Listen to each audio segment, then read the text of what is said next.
Hana Yori Dango, or Boys Over Flowers, is a series that I happened upon just by happenstance.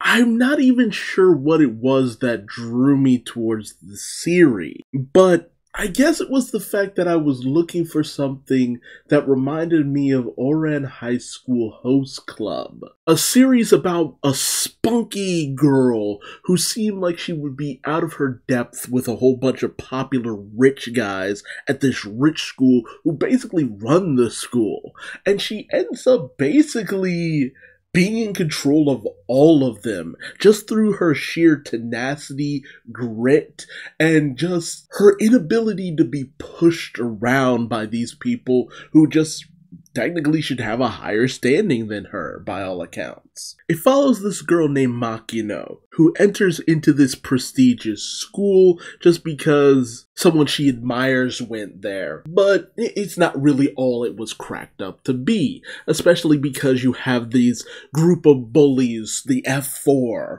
who are the elite of the elite. These four kids who come from the best of the best of the best, and they bully kids relentlessly just for the heck of it. Basically, if you end up on their shit list, they shit all over you mostly. So Makino is content to just spend the rest of her life just keeping a low profile. But in a situation that I actually gotta relate to, one of her friends ends up accidentally getting on the bad side of the F4 by accident, so Makino jumps in and takes the hit, ending up on F4's shit list, which means it's open season on Makino to bully her relentlessly. And I think the thing that actually made me fall in love with this series is because you think she would just start breaking down, that at some point she would cry, at some point it would be too much for her. But no!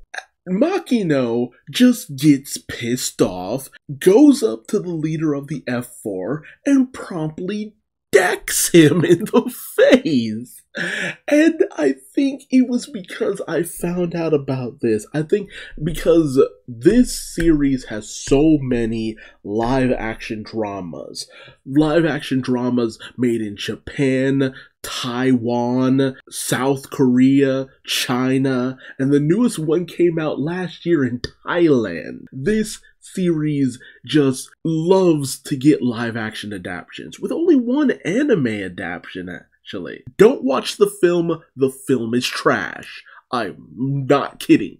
Do not watch the Hana Yori Dango animated movie. It is trash upon trash. There's also apparently a sequel manga series that I've never checked out, and I've heard it is not good. We'll check it out at some point, but I have not heard good things about the series.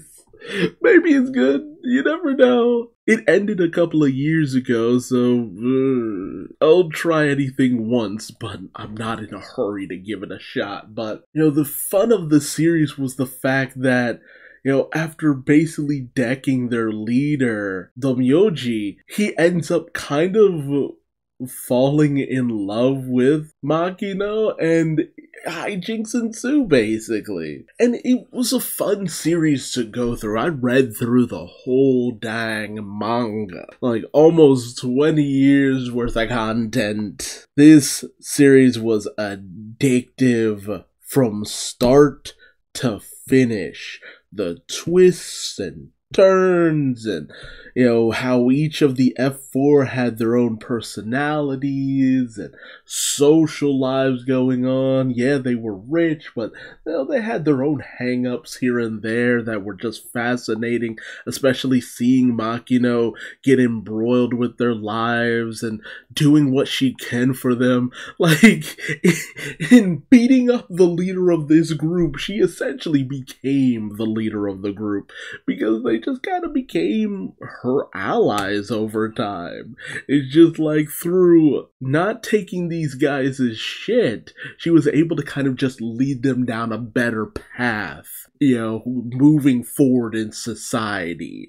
And I just kind of loved that premise. It's just like, again, it's like Oran High School Host Club, where the main character just helps to make these spoiled rich guys, these pretty boys who could want for nothing in their lives, just makes them into better people over time. And there's just something so appealing about that. And it's because of the main character. Tsukushi Makino is a fabulously well-realized character, and like, I was endeared to her the moment I saw her fight back, because she didn't give a shit and she was taking no shit. And I really do think that the thing that just always makes the series stand out and why it has so many adaptations, because that opening of this girl going from being bullied to not taking their shit anymore and just rising up against these guys and putting them in their place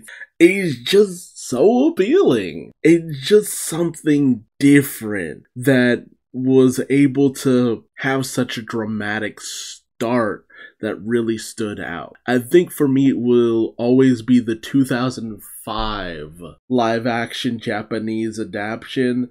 That's definitely the one that stood out the most to me, because I actually kept watching a few episodes of that live action adaptation, and it was just a lot of fun. They did the series really well with a lot of depth, and they just did justice to the series as a whole. There's just a fun air to this series that helps to bring you in, and then the drama and the directions that the characters go through, it just helps to keep you invested. It is a solid series to watch through. And I will always recommend both the manga, the anime, and the 2005 live action series, Japanese series. Like, those adaptations just really kind of capture your attention.